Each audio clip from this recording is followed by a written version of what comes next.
Chris में प्यारे भाई और बहनों, आज के मनन चिंतन के लिए हम लेंगे संत मार्कुस का सुसमाचार चैप्टर 6 वर्सेस 34 to 44। आइए हम वचन पढ़े।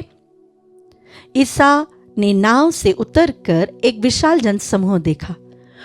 उन्हें उन लोगों पर तरस आया, क्योंकि वे बिना चरवाहे की भेड़ों की तरह थे और वह उन्हें बहुत सी बातों की शिक्षा देने लगे।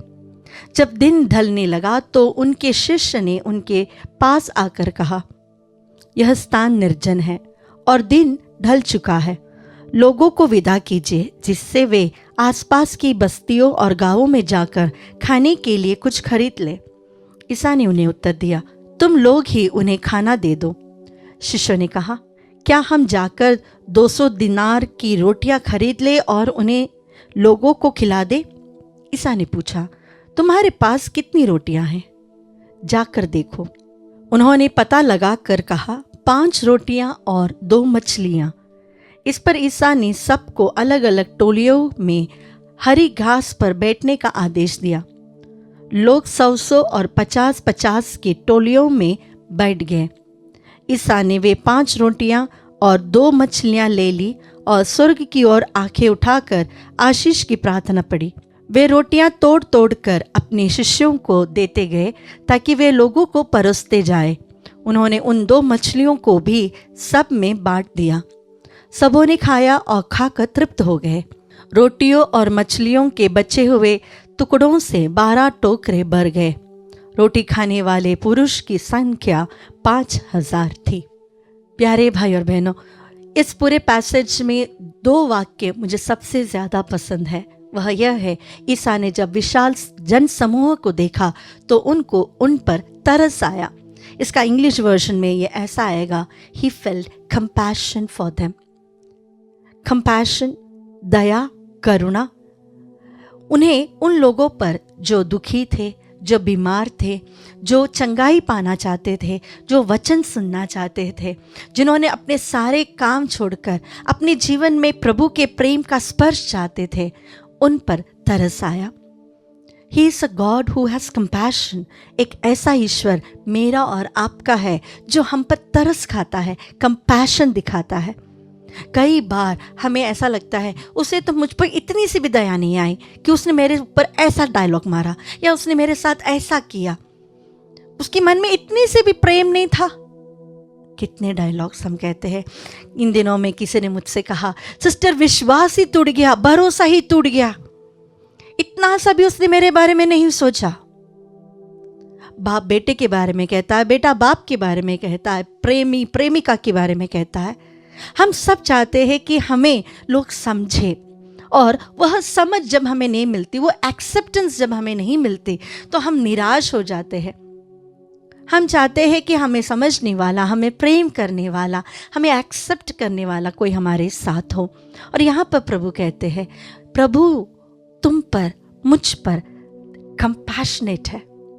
वो हमें एक्सेप्ट करने के लिए तैयार है, हमारी गलतियों के साथ, हमारी कमियों के साथ, हमारे पूरे जीवन में जो भी घटित हुई है उसके साथ मुझे एक्सेप्ट करने वाला मेरा एक ईश्वर, मेरे साथ रोने वाला, मेरे साथ बैठकर हंसने वाला, मेरे लिए क्रूस पर अपनी जान तक देने वाला एक ईश्वर मेरे साथ है। और दूसरी बात जो मुझे यहाँ बहुत अच्छी लगती है, शिष्य जाकर कहते हैं, प्रभु इतने सारे लोग हैं, इन्हें आसपास के गांव में जाकर दे दो। शिष्य कहते हैं, प्रभु हमारे पास तो कुछ है नहीं। प्रभु कहते हैं, तुम ही इन्हें खिला दो। क्या है हमारे पास? कुछ नहीं, ढूंढ लो, कुछ होगा तो बता दो। वो जाते हैं और ढूंढ कर निकालते हैं, कितना? 5 रोटी और 2 मछलियां। जब भी प्रभु हमारे जीवन में एक चमत्कार करना चाहता है, जहां पर हम इम्पॉसिबिलिटी के बारे में अधिक सोचते हैं, वहां पर प्रभु पूरी पॉसिबिलिटी सोचते हैं। क्या आपको लगता है प्रभु को इस प्रश्न की जरूरत थी? प्रभु तो उस बच्चे को देखकर भी जान सकता था, या उस व्यक्ति को भी देखकर जान सकता था कि इसके पास रोटियां हैं, ला दो मेरे पास। वो कह सकता था, वह कह सकता था कि मैं फीड कर दूंगा, तुम लोग खिलाने की कोई ज़रूरत नहीं। वह कह सकता था, यहाँ बैठे सभी लोगों का पेट भर जाए, भर जाता, किसी को भूख भी नहीं लगती। फिर नहीं, प्रभु ने वह नहीं किया। प्रभु ने मेरे हाथ में मेरी जो छोटी सी मेहनत थी, मेरी जो छोटी सी कमियां थी, मेरा जो छोटा सा प्रेम था, मेरा एक छोटा सा अस्तित्व जो था, उसे आशीर्वाद करते हुए दूसरों के लिए आशीष का रूप बना दिया। हमारे पास बहुत ज़्यादा टैलेंट होना ज़रूरी नहीं है, हम अच्छे दिखना ज़रूरी नहीं है, एक खुद का बहुत सुंदर सा घर होना कोई बात ज़रूरी नहीं है। हम बहुत सारे गलत काम कर चुके हैं और हमारे जीवन में ऐसा एक भी स्पेस नहीं जहाँ पर प्रभु प्रवेश कर सके, ऐसी भी बात प्रभु के लिए नहीं है।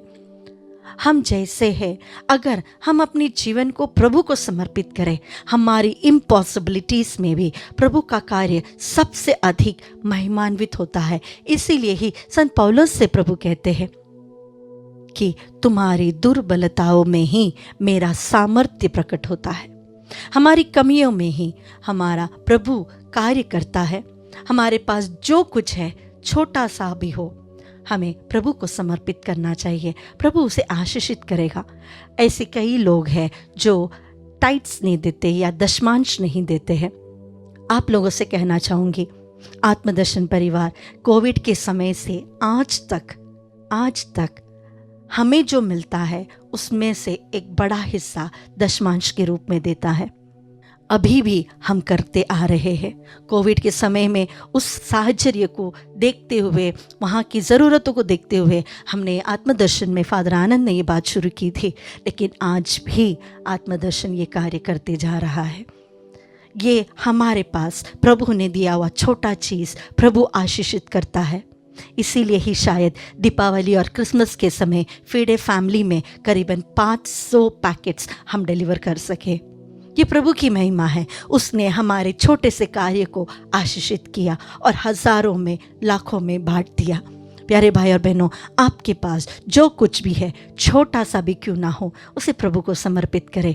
आपकी कमियों को प्रभु को समर्पित करें, आपके टैलेंट्स को प्रभु को समर्पित करें, आप जैसे हैं प्रभु को समर्पित करें, ताकि प्रभु भी उसे आशीषित करते हुए हजारों लाखों लोगों के लिए आशीष का कारण बना दे।